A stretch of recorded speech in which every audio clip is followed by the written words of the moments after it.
What's going on, YouTube?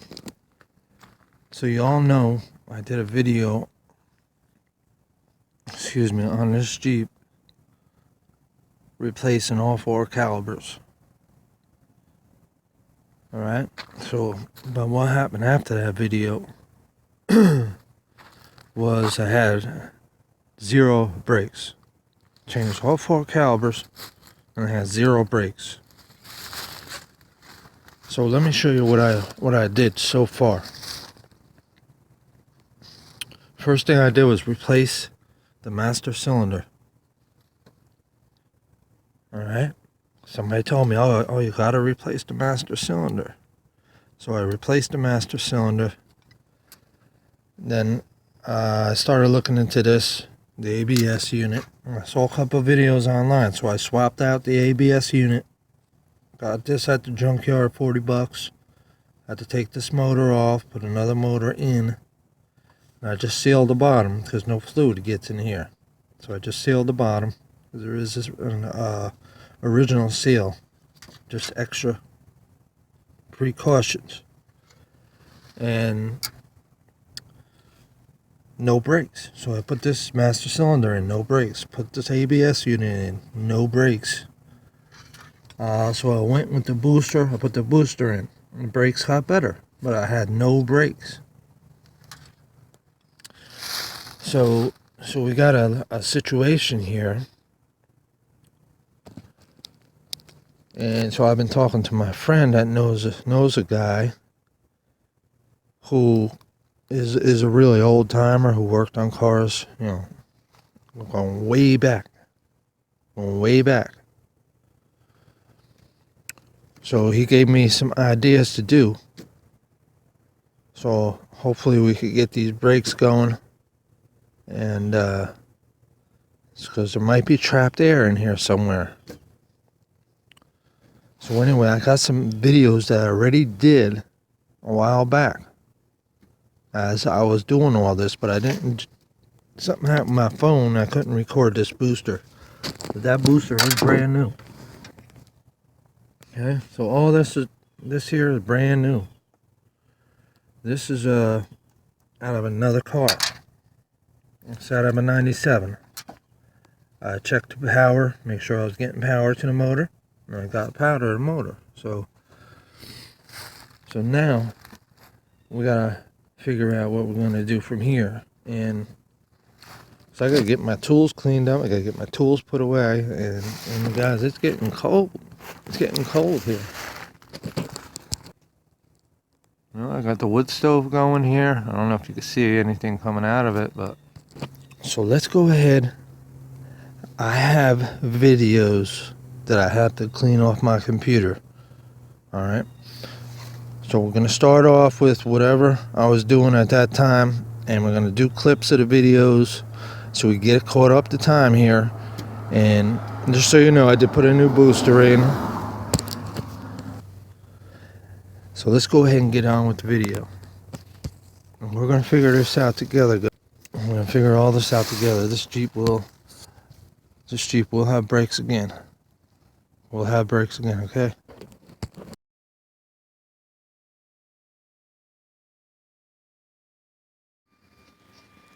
What's going on, YouTube? Today I am working on a Jeep Grand Cherokee in 1998. 6-cylinder 4.0 straight 6.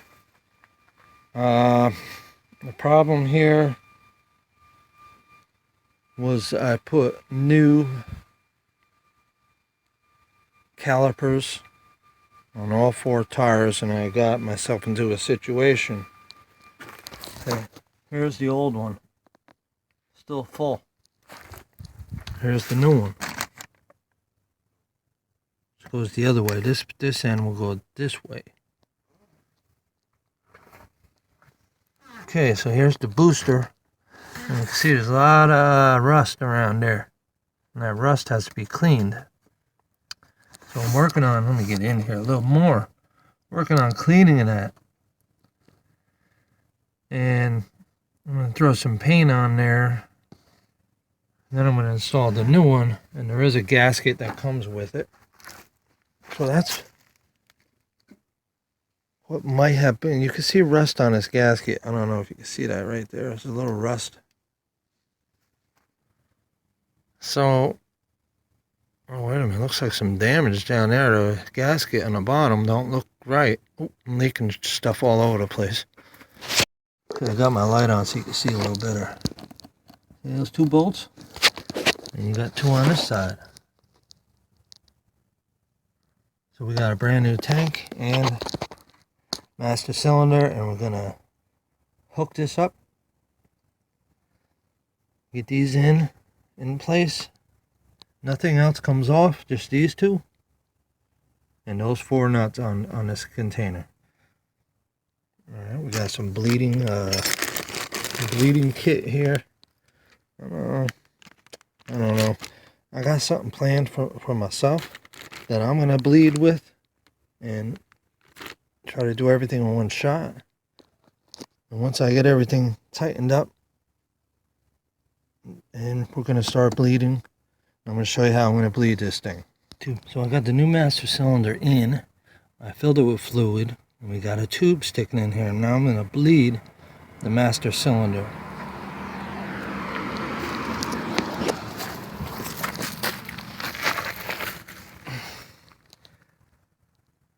See some fluid right there.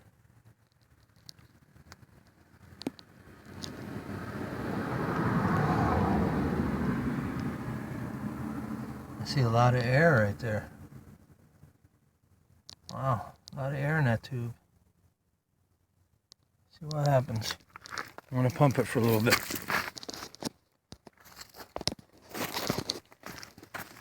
Okay, now we can see all the air working its way up. Yeah. That's all air. Come down here, see the air coming out? There's a lot of air coming out now.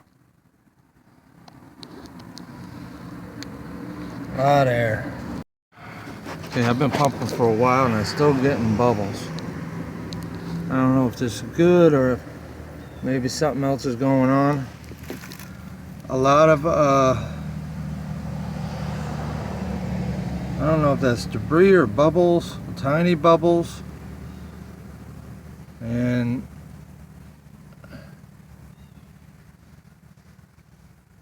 a lot of, it seems like there goes something floating by right there, if you can see that. Piece of debris or something. Air bubble, here comes an air bubble. So I'm just gonna let this self-circulate for a while, get these air bubbles out of here. Go take my dog out and come back at it. Seems to be a lot of air.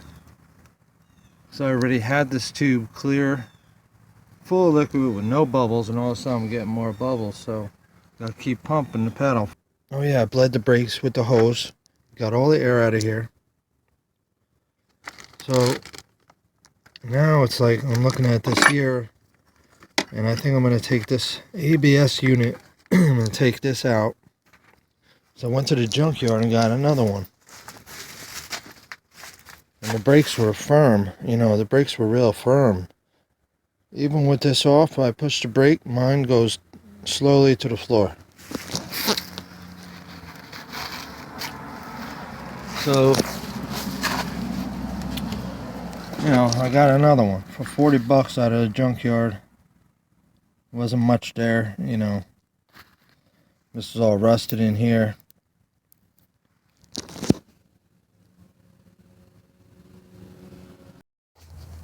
Okay, so that leads us to where we are now. Actually, I had to swap this motor. And I didn't show you that yet, but I took this motor apart and swapped it. So I'm going to add a little clip of that in here very soon.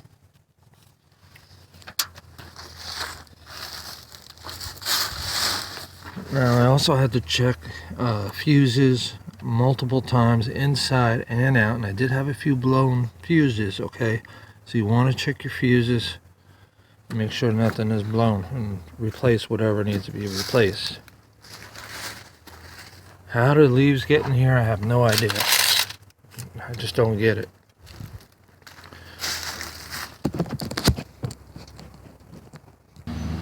But what I'm gonna do is take mine out of that vehicle, and I'm gonna put this motor back. I'm gonna switch motors. I'm gonna take that one out, put this one in, because this one I know is gonna run. Okay, so unfortunately we're gonna have to take these two bolts out here. There's one there, there's one there, and there's one down there that we're gonna have to take out so we could be able to lift this up, and probably have to remove this plug. Gotta pull that plug out just like that. It's gotta come out more. So you get in there. Okay. Pop that out the best you can. There we go. And then you pull your plug.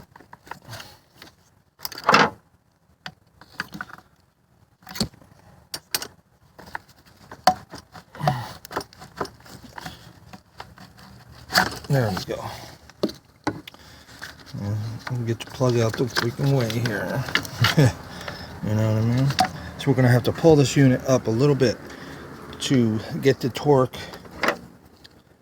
the T45 in there, get them springs out. We'll leave the springs, we'll just loosen it up so we can push those rods back. Now this bolt down here, kind of see where that is down there. It takes a long time to get that bolt out like this. It's hard to get a ratchet in there, you know. It's a tough spot, you know, because you got the master cylinder, you got the washer fluid in the way. I don't know why they did this, you know what I mean? This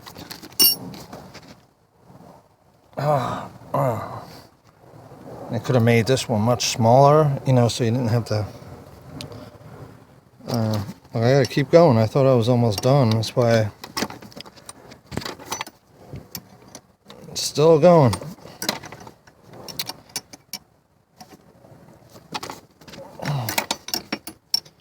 And it's really, you know, hard to get your hand and everything in there. I had this loose already, so it helps a little bit, but come on. Come on, you. Moving kind of slow. It's all the way on the right.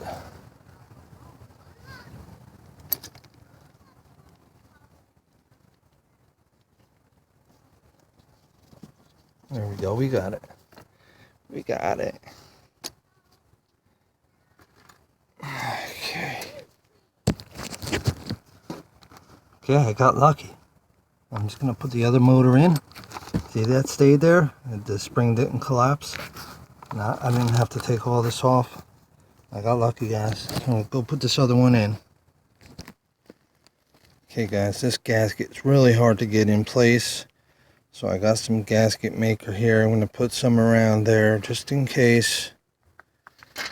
And get this sucker in there. Really hard getting that sucker back in there. Okay, so just to make sure I had a seal. Alright, we got gasket maker all the way around the cylinder. And got the plug back in the back. So that plugs in. I can push this, get that out of the way.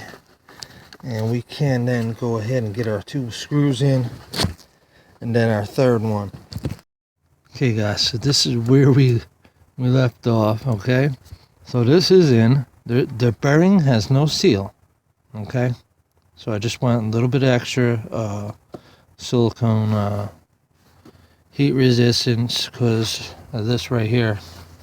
And being on the muffler side, I used a heat resistant gasket right there. In case while pouring washer fluid in here, it doesn't get onto here and seep underneath into that, you know, and get into your fluids. Now another thing, guys, why I had to take this all apart to replace this motor is because sometimes when you pull this motor out, that little bearing piece that the motor slides into comes out with the motor. So that's why I showed you all that. So if that does happen, you're going to have to lift this up somehow and get on the left and right side with that T45. Okay, with this T45, all right? It's getting the light here. Where the heck is it? Right there. You can see that or not. The freaking sun so shiny these days, you know what I mean? But it's a T45. Torx, I think. And there's springs in here. There's one spring on this side. When you take that bolt out with that torque, there is a spring in there. Don't lose that spring. It should stay in there if you take it out slowly. But you gotta do both sides. And that's gonna enable you inside. There's two things that are gonna be pushing pressure in towards the center. And you got it. That's gonna release that pressure. So you're able to move these two things back and get everything back in place. Thanks for watching, guys. This video is getting long. We are going to have, this is our part 1 of 2. And so the next part is getting in underneath here. And we're going to bleed the front brakes, both front brakes at the same time. And I'm going to get more into the details. There's a special way you got to do it. I'm going to get more details about that in part 2. So thanks for watching, guys.